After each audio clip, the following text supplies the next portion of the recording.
Salut, ici André. Je vais vous résumer les nouveautés de Ducati. Désolé, nous devrons utiliser des images de presse comme plan de coupe car il y a une telle foule sur ce stand qu'il est pratiquement impossible de filmer les motos. Alors, allons-y étape par étape. Pour s'échauffer, comment ça pour s'échauffer?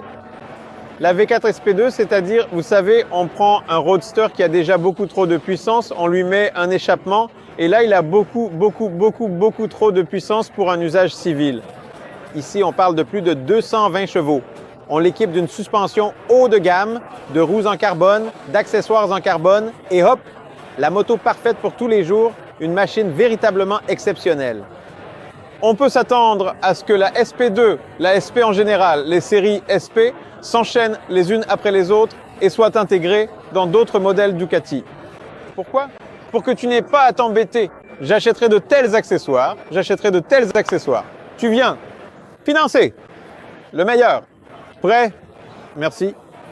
Écoutez, si j'avais un problème comme celui-là où je n'avais pas le temps de configurer et de construire ma moto, je serais très heureux d'une telle solution.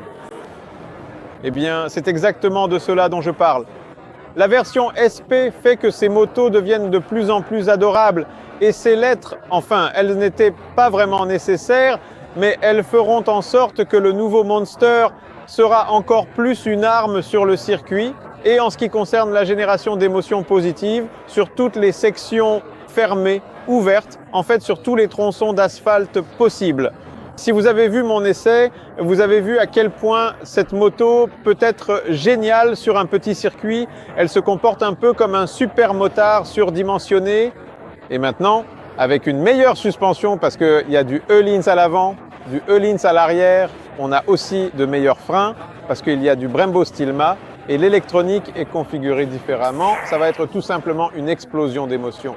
Donc le Monster SP, parmi toutes les nouveautés Ducati pour l'année prochaine, sérieusement, authentiquement, bon, peut-être que nous arriverons bientôt à la V4R que j'aimerais conduire, mais c'est une moto qui suscite en moi autant d'émotions positives que possible et je sais que je vais simplement m'amuser beaucoup et être en sécurité dessus. Parce que je conduis toujours en toute sécurité. Multistrada V4 Rally. Alors oui, un réservoir de carburant plus grand, des caractéristiques tout-terrain plus globales, oui, c'est comme ça qu'il le présente. D'accord, mais il y a des fils de discussion vraiment sympas et intéressants ici. L'un d'eux est un système qui permet de soulever plus facilement la moto depuis la béquille latérale.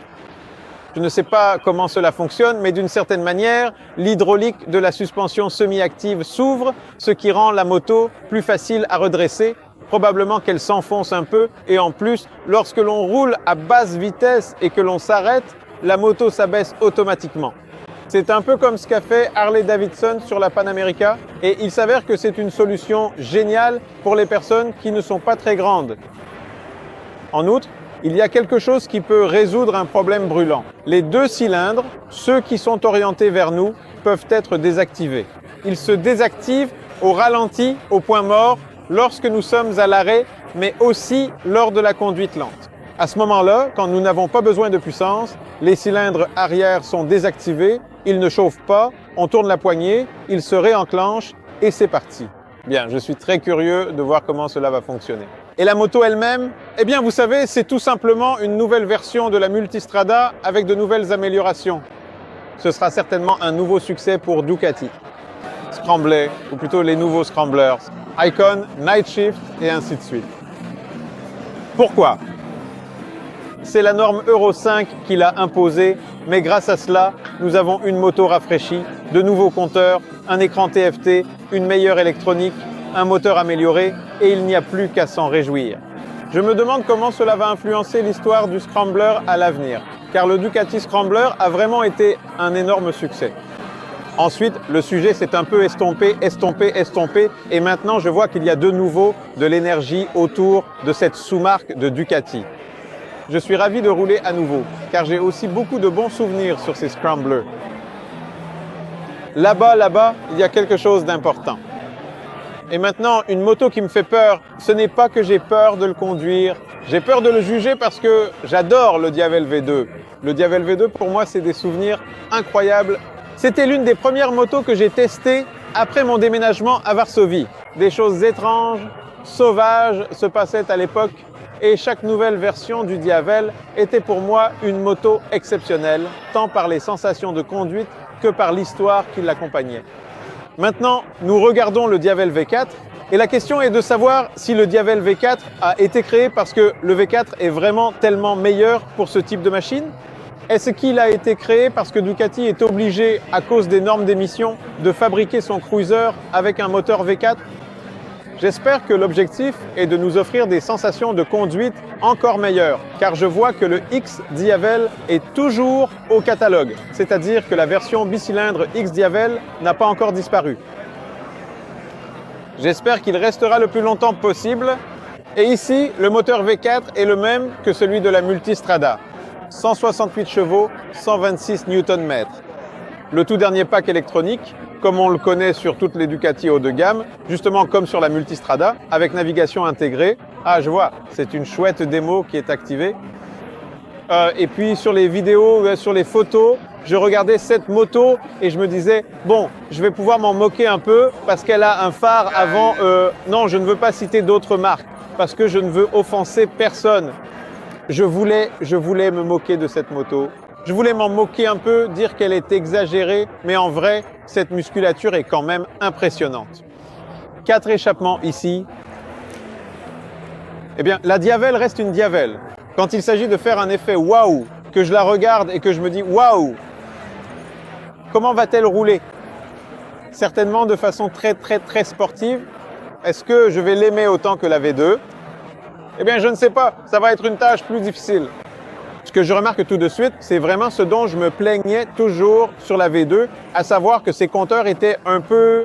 Ils ne correspondaient pas à une machine aussi chère que la Diavel. Et ici, on voit beaucoup de petits détails sympas. Les clignotants intégrés ici, ces énormes prises d'air.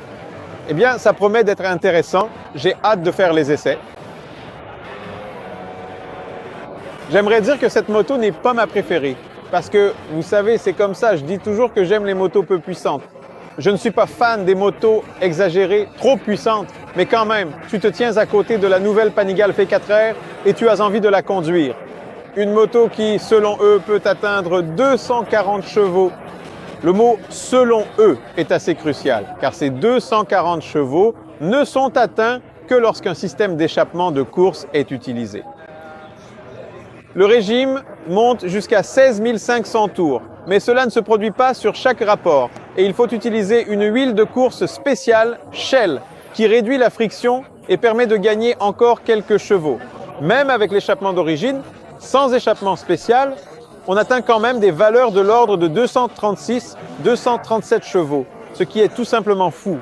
En plus, la géométrie de la moto a été modifiée, la suspension avant a été rehaussée et surtout à l'arrière, donc cette moto est tout de suite beaucoup plus agressive. Merci monsieur, pas de problème. Suspension E-Lance, mais je remarque un peu du coin de l'œil qu'on peut installer ici une suspension encore plus chère, de même qu'on peut monter des étriers encore plus haut de gamme, mais l'électronique est la plus récente, comme sur cette nouvelle édition V4S. De nouveaux modes de conduite Track Evo qui permettent de mieux comprendre ce qui se passe sur le circuit, de mieux saisir comment fonctionnent les systèmes électroniques. Bon, un peu. Cette moto s'adresse à deux types de clients. Le premier, c'est le collectionneur. Tu veux simplement avoir une R. Tu veux posséder la Panigale la plus haut de gamme. Tu veux une moto avec des bielles percées. C'est absurde. Et le deuxième, ce sont les équipes de course qui ont tout simplement besoin de motos pour la compétition. Il ne faut pas se le cacher, cette moto a été créée pour pouvoir continuer à courir en World Superbike parce qu'il faut une moto de série homologuée qui puisse être vendue normalement afin qu'ensuite elle puisse être modifiée pour la course. Il y a donc deux options. Soit vous l'achetez, vous le conduisez, vous en profitez, vous le mettez dans une boîte, soit vous l'achetez et vous le reconstruisez pour la piste, puis vous le chargez avec une suspension encore plus chère et des freins encore plus chers. En ce qui concerne les modifications apportées au moteur, je suis curieux d'avoir l'avis de Darek de Ducati Toruń, car ici nous avons un panier d'embrayage différent, il est plus léger, lesté différemment et nous avons des bielles différentes. Je me demande si ces changements feront en sorte qu'il considérera cette moto comme une meilleure base pour construire une machine de course qu'elle ne l'était auparavant. Et en dehors de cela, c'est sans aucun doute une machine unique qui a beaucoup d'histoire derrière elle, car qu'est-ce qui se tient derrière moi? La moto de l'actuel champion du monde MotoGP, Pecco Bagnaia. Après 15 ans, Ducati a de nouveau remporté le titre de champion et à côté se trouve la moto d'Alvaro Bautista qui, attendez, il lui reste encore quelques courses, mais il va probablement aussi sceller le titre. Voilà donc pour les nouveautés chez Ducati. N'oubliez pas qu'il y a aussi la Desert X et pas seulement la Desert X, mais nous nous sommes concentrés sur les nouveautés. J'espère que c'est maintenant l'heure des essais officiels. Salut!